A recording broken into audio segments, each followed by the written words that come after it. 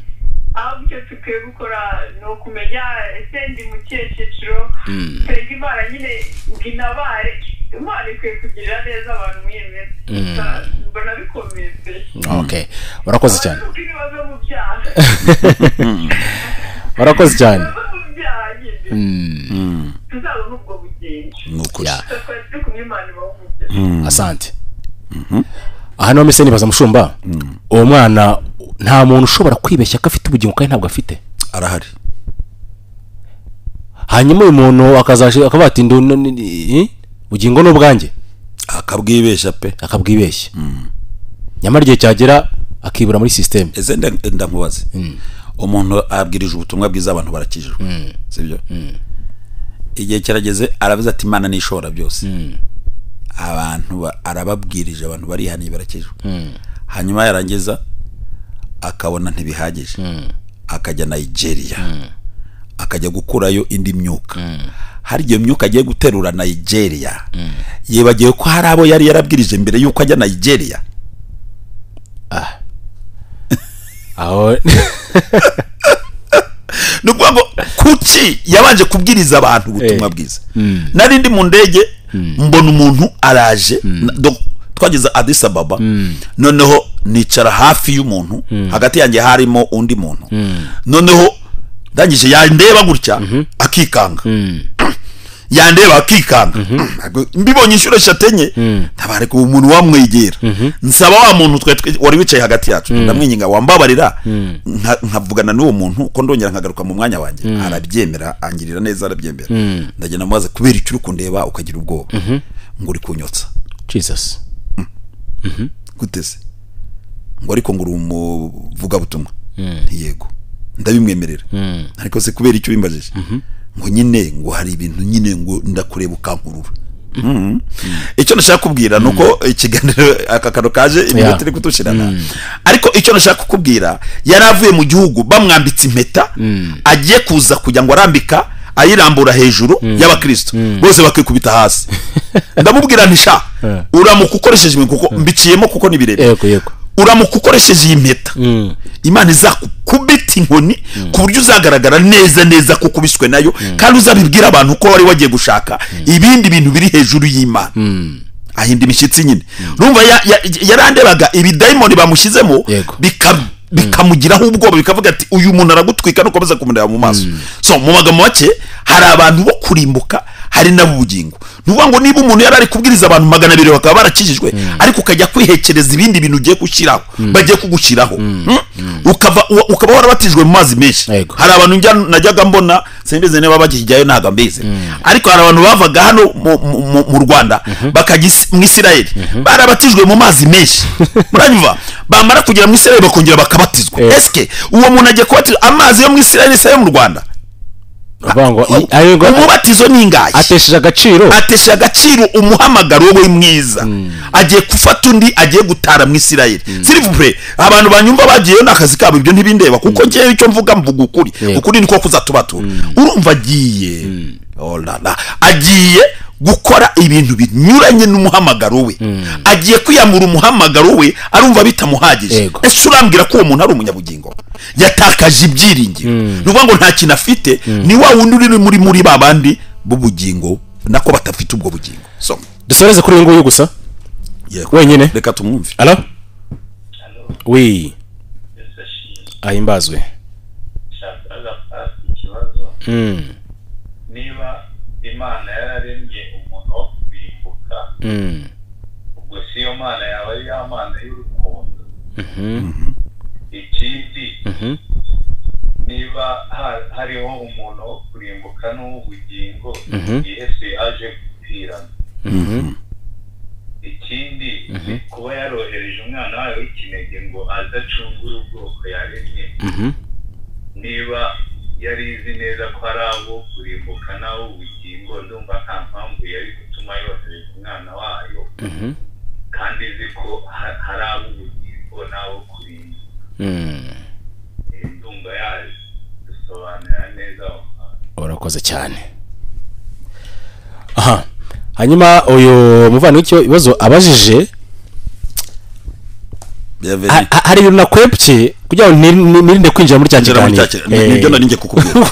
Bienvenue suko nuwo mwakire ibyo bibazo byandika ariko ibibazo byandika nuwo mwakire tugende ibibazo by'umugabo byandike abajije. Hello oui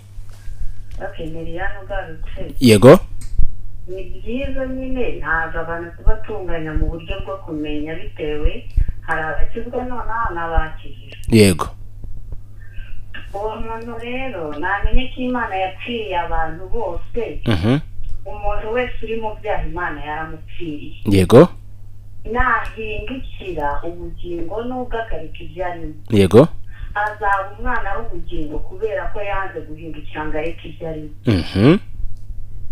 niko mbyumva. warakoze cyane rwose. Wow.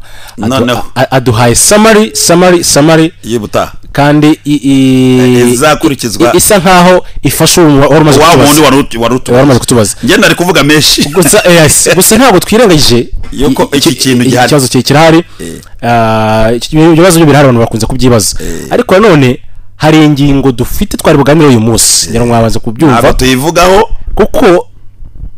kuko ikibazo kinjiyemo yahita twinjiza muri iyo ngingo kandi iyo ngingo twayisimbutse kubera mwuka we kandi iyo ngingo ni ngari cyane dusabe imbabazi uyu muntu tunamubwira ko kuwa gatatu w'ubutaha aricyo tuzagiheraho 2:00 zuzuye za mu gitondo 2:00 zuzuye aricyo tuzaheraho uzaba uri kuri antene azihangana ajye kuri antene tuzaba turi kumwe hanyuma tuzabigarukaho none twatwinjiye muri iyo ngingo yindi twari buvuga uyu munsi iyo twayimuriye kuwa gatatu w'ubutaha kandi bizagenda neza cyane. Hanyuma reka dushyira agatemeri ku insanganyamatsiko yacu y'umunsi cyangwa se ku kiganiro cyacu y'umunsi cyambwira nawe aho twaturi kuganira kuri byinshi bitandukanye by'ingo turi kwibaza ngo Satani kuki atababariwe ku Rusiferi kuki atababariwe ku Imana ari nyembabazi hanyuma se kuki atishwe bigahita hakanzurwa ko ajugunywa cyangwa se atumwa cyangwa se yoherezwa mu isi ariko byose tuza gusanga ni projet ngo kwa kundi tushushanyishanya mbonera kuko turamutoge nzamwimura hariya nzahubaka aya mazu aranzakisha umudogo n'igishushanyo nyine mbonera kandi wumva ikintu gitangaje aramwimuye ariko amwimuriye mu gihugu cye amwimuye Karitsiye ariko amwimure mu gihugu cye ni projet ngari y'Imana ariko nubundi mu kiganiro cy'ubutanditsi aho tubura no kwitizaho gakeya kuri iyi ngingo ntabwo tuyirangije twatwitizaho gakeya tubaye tuyisubitse kugira ngo tuzasobanurire izunganirwe iyo tuzaganira ubutaha bizunganirana aba bantu babyihanganira rwose twongeye tubisubiremo bihangane kwa gatatu tuzabisubire hanyuma bazabyumve neza cyane rwose ushobora kadusubikiranga kiganiro cyacu cy'umunsi ariko ntago nagenda ntasenze utanga n'umurongo wa telefone birashobora ko ni umuvandimwe ashobora kuza wenda gukenera tukaganira ku ruhande birashoboka ashobora ati rwose mushumba fasha ndi muri uyu murongo ariko nkeneye ko umfasha mu kurushaho wenda gusobanukirwa yego ko burya ari umuntu nabaza na gutya ariko aba nabarije n'abandi abarije abandi cyangwa se afite n'uburyo ashobora asobanurira abandi yego yari afite uburyo abisobanura mu bandi none mu bandi none akaba yumvise indi nteruro atari yari yarumvise neza ntayisobanukiwe nayisobanukirwa noneho nkarushaho kubwira aba bandi nabwiraga azakomeza kubibabwira nongere ku byo nari mfite uko niko kuri uyu muntu ushobora gukina ubwunganizo inbox mu gikari nyuma y'ikiganiro ikintu umushumba twarakimusabye ari kitwemerera kujya atanga umurongo wa telefone nyuma y'ikiganiro kandi turibaza ko ntacyo bitwaye 078 gatatu gatandatu gatandatu 20 10 078 gatatu gatandatu gatandatu 20 10 mfite na Airtel 07 gatatu 8 gatandatu gatandatu 20 10 07 gatatu 8 gatandatu gatandatu 20 10. Reka dushimire abantu bose badukurikiye ariko reka mbaze nsenge papa tubanze tubasabire uko nyuma y'isengesho nta yindi comment yego reka tubashimire abantu bose bakurikiranye ikiganiro kandi tubasaba kugira ngo bajye bagikwiza no mu bandi babwira abandi ibyo bumvise hanyuma kandi bajye banararikira n'abandi gukurikirana ikiganiro live yego cyangwa se YouTube wanacikanywe n'ikiganiro cyose n'ibyo ubutaha twakoze ubisanga kuri YouTube wandikamo mbwira nawe gusa nta kintu wandikamo ijambo mbwira nawe ibice byose bitabizi ibindi utibona ibiganiro byose igice cya mbere cya kabiri cyangwa tubukomeze aho tugereje hari n'ibindi biri inyuma bigiye kubasanga kuko nicyo tubereyeho reka dusenge yego ndagushimiye neza yawe kandi ubuntu bwawe butubeshejeho fasha umuntu wese udasobanukiwe asobanurwe na mwuka wera. Umwuka wera akomeze kwinginga, akomeze gukomanga, akomeze kwigisha, akomeze kubwira abantu basobanukirwe neza, bave mu buyobe, baboneke mu nzira nziza, banamenye uruhare bahagazemo, bamenye koko bari bahagaze mu kuri, ndetse bamenye basobanukirwe neza koko bafite uwo mwuka wera ndetse n'ubugingo buzabajyana mu bwami bw'ijuru. Urakoze kubana natwe, komeza kwagura iki kiganiro, kandi ukomeze kudufasha muri byose, tubiseze mu izina rya Yesu. Amen. Amen.